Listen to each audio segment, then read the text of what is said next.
आप देख रहे हैं दुनिया भर की खबरें और ये रही आज की सुर्खियां। पुतिन ने दी अमेरिका ब्रिटेन को हमले की धमकी, कहा यूक्रेन पर दागी मिसाइल बस एक टेस्ट था, अब करेंगे बड़ा नुकसान। इंटरनेशनल एटॉमिक एजेंसी को शक, न्यूक्लियर वेपन बना सकता है ईरान। पाबंदी के बाद ईरान ने नया ऐलान कर सभी को हिलाया। यमन ने फिर दागी इजराइल पर बैलिस्टिक मिसाइल। याहिया सारी का दावा, इजराइल के नेवाटिम एयरबेस को बनाया निशाना। साउथ लेबनान के कई इलाकों में आमने सामने आए हिजबुल्ला और आईडीएफ। यूनिफिल का दावा, सबसे खूनी लड़ाई जारी। गजा में 48 घंटे में बंद हो जाएंगे सभी अस्पताल। जनरेटर के लिए नहीं बचा फ्यूल। भुखमरी की कगार पर हजारों बच्चे। और अफगानिस्तान में बड़ा अटैक, हमलावरों ने एक मजार पर 12 लोगों को गोली मारकर किया कत्ल।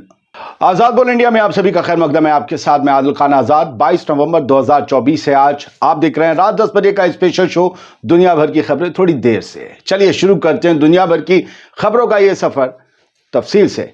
ईरान की खबर से शुरुआत करते हैं। ईरान ने जुमे को एक ऐलान करके अपने न्यूक्लियर प्रोग्राम को आगे ले जाने की मुनादी कर दी है। ईरान ने कहा है कि उसने न्यू एडवांस्ड सेंट्रीफ्यूज बनाने का काम शुरू कर दिया है। यानी मोटे तौर पर देखा जाए तो ये परमाणु हथियार, न्यूक्लियर वेपन बनाने की तरफ एक इशारा है। हालांकि ईरान अपने प्रोग्राम को सिविल यूज तक लिमिटेड रखने की बात कर रहा है, मगर फिर भी ईरान ने यह कदम क्यों उठाया, क्यों ऐलान किया, वो भी समझिए। इस सवाल का जवाब इन्ना न्यूज एजेंसी में लिखी इस खबर में मिलता है, जिसमें लिखा है कि यूएन की न्यूक्लियर निगरानी वाली एजेंसी, जिसे international atomic energy agency IAEA कहते हैं, उसके बोर्ड ऑफ गवर्नेंस की तरफ से पास किए गए तेहरान विरोधी या ईरान विरोधी प्रपोजल के जवाब में ईरान ने अपने न्यूक्लियर प्रोग्राम के लिए यूरेनियम को एनरिच करने वाले नए एडवांस सेंट्रीफ्यूज को एक्टिव करना शुरू कर दिया है।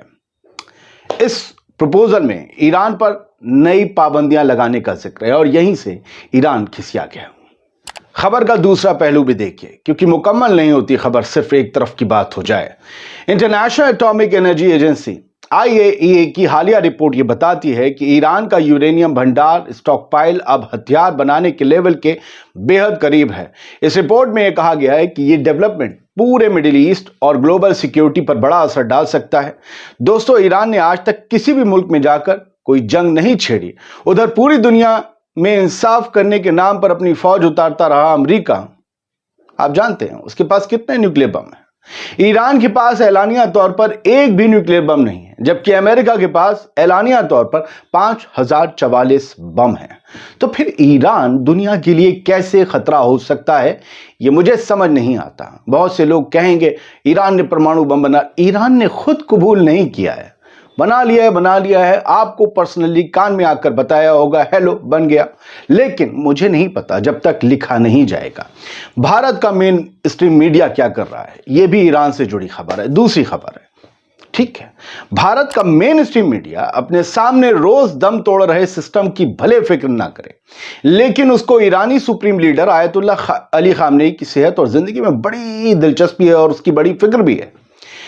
आप तीन बड़े हिंदी चैनल्स की वेबसाइट की कटिंग देख रहे हैं। सभी को लग रहा है कि ईरान कुछ छुपा रहा है।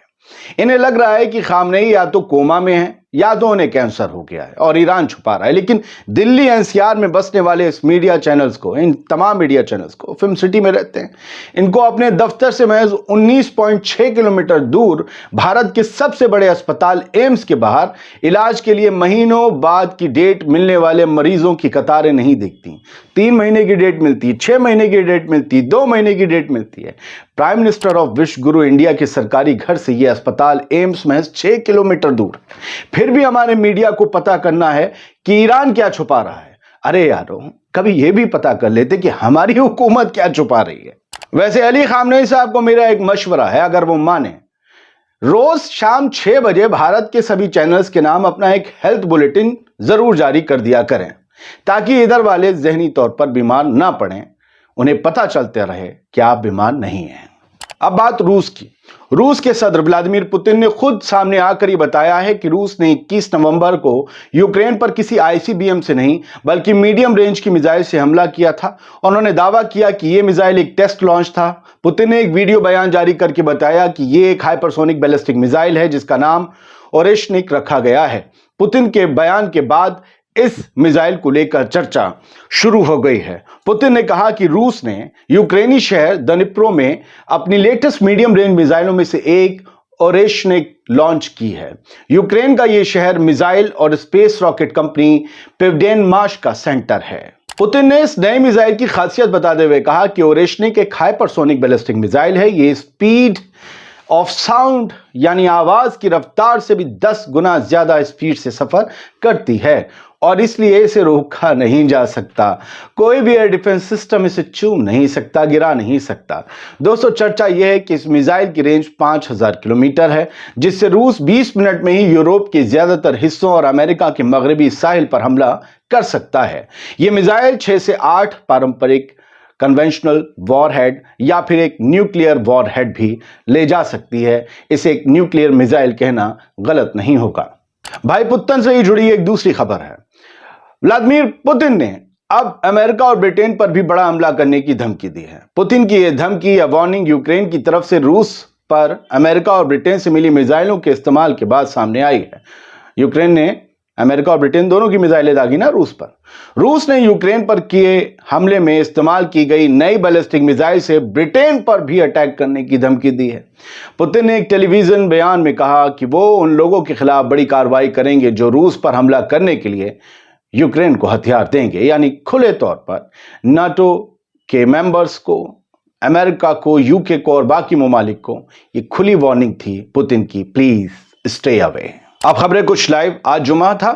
याहिया सारी जो स्पोक्स पर्सन है यमनी आर्म फोर्सेस के, वो आए। मिलेनियम मार्च निकलता है यमन सना की सड़कों पर और वो पब्लिक की भीड़ के बीच आए और उन्होंने ऐलान किया कि आज यमन के हाउथी मूवमेंट ने या अंसरुल्लाह मूवमेंट ने, उनकी यमनी आर्म फोर्सेस ने इजराइल के नेविटिम एयरबेस पर फिलिस्तीन 2 नाम की मिसाइल से, बैलिस्टिक मिसाइल से, हाइपरसोनिक मिसाइल से हमला किया है। हाइपरसोनिक बैलिस्टिक मिसाइल, ये उनका अरबी का इंग्लिश तर्जुमा है जो यहां लिखा है। और ये कहा है याहिया सारी ने दावा किया है कि हमारी इस फिलिस्तीन 2 ने नेविटिम एयरबेस पर टारगेट किया और हमने अपना टारगेट अचीव किया। हमारा ऑपरेशन कामयाब रहा। अब वहां क्या तबाही मची है, इजराइल क्या कहता है, समझना होगा। रात भी एक मिसाइल दागी थी जिसकी खबर हमने पिछले वीडियो में आपको दिखाई थी। खैर, वहां की अभी तस्वीरें नहीं आ पाई हैं। मिलेनियम मार्च की जो हजारों लोगों का हुजूम निकलता है वो हम आपको सुबह वाले में जरूर दिखा देंगे भैया। ठीक है, अभी हम आगे बढ़ते हैं, बात करते हैं और खबरों की। एक खबर यह है कि यूनाइटेड नेशंस ने यह खबर दी है कि लेबनान की सरहद पर और लेबनानी इलाकों में खासकर जो आईडीएफ घुसाई है, आईडीएफ और हिजबुल्लाह के जंगजुओं के बीच इस वक्त सीधी फाइट चल रही है और यह अब तक की सबसे ज्यादा क्रूशल और सबसे ज्यादा खूनी फाइट है। UN reports heavy clashes between Israeli troops and Hezbollah in south Lebanon. और ये खबर अब ये भी जस्ट इमर्ज हुई है कि इस वक्त बड़े जबरदस्त मुकाबले चल रहे हैं। और आप ये समझ लीजिए कि इंडिया में ये खबर जो है करीबन जो है वो 9:30 साढ़े 9 बजे गिरी है कि बहुत खतरनाक हमले चल रहे हैं दोनों तरफ से और बड़ा संगीन मुकाबला हो रहा है। क्या हो रहा होगा हम सिर्फ तसव्वुर करते हैं, लेकिन हैवी क्लैशेस। और मैंने कई और जगह देखा और लफ्ज भी लिखे हुए थे। यूनिफिल ने ये रिपोर्ट की है। यूनिफिल ने कहा है कि मतलब हम लोग भी खतरों के साए में। यूएन को रिपोर्ट दी, यूनिफिल यूएन का ही हिस्सा है, तो वहां से बात आई है बहुत ज्यादा इस वक्त। हालांकि हिजबुल्लाह के अड्डों पर और लेबनान बेरूत में बहुत जगह इजरायली हमले हुए। उसके बाद हिजबुल्लाह ने भी बहुत जगह हमले किए। अगर आप सायरन की आवाज़ सुन पाएं तो कुछ न्यूज़ नेटवर्क ने ये वीडियो जारी करके बताया है कि सायरन के साउंड नाहरिया और आसपास के इलाकों में पूरे गूंजते रहे। जरा सुनिए, पूरे नाहरिया में आपने देखा और आसमान में रॉकेट दिखाए हैं कुछ न्यूज़ नेटवर्क ने, मैंने आपको थोड़ा सा दिखा दिया है। खैर सर, चलिए। गजा की मिनिस्ट्री ने कहा है कि hospital to cut or stop services within 48 hours over fuel shortage.